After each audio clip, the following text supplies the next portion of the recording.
ঢাকায় অবস্থিত মার্কিন দূতাবাসে হঠাৎ করেই নিরাপত্তা ব্যবস্থা জোরদার করা হয়েছে। ১৪ অক্টোবর সোমবার রাত ৯টার পর থেকে দূতাবাস ও আশপাশের এলাকায় DMP, counter terrorism and transnational crime, সোয়াট এবং বোম ডিসপোজাল ইউনিটের অতিরিক্ত সদস্য মোতায়েন করা হয়। এতে পুরো গুলশান ডিপ্লোম্যাটিক জোনে দেখা গেছে বাড়তি সতর্কতা, যা সাধারণ নাগরিকদের মধ্যে উদ্বেগ তৈরি করেছে। পুলিশ সূত্র জানায়, মার্কিন দূতাবাসে সম্ভাব্য হামলার আশঙ্কায় নিরাপত্তা জোরদার করা হয়েছে।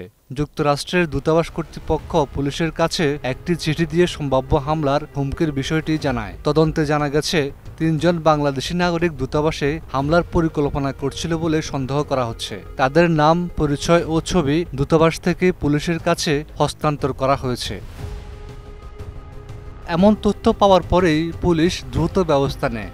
রাত ৯টার পর থেকেই DMP, CTTC, anti terrorism unit এবং ডিপ্লোম্যাটিক সিকিউরিটি বিভাগের কর্মকর্তারা ঘটনাস্থলে উপস্থিত হয়ে পরিস্থিতি নিবিড়ভাবে পর্যবেক্ষণ শুরু করেন।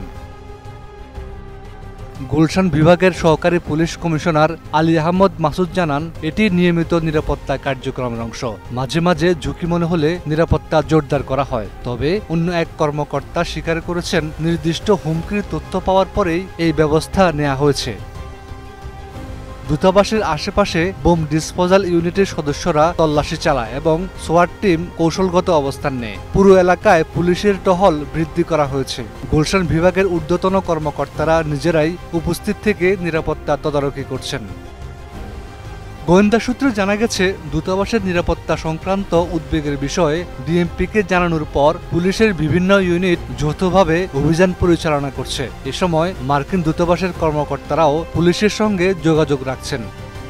এদিকে রাত গভীর পর্যন্ত গুলশান এলাকায় নিরাপত্তা বাহিনীর উপস্থিতি ও সতর্ক অবস্থান অব্যাহত ছিল।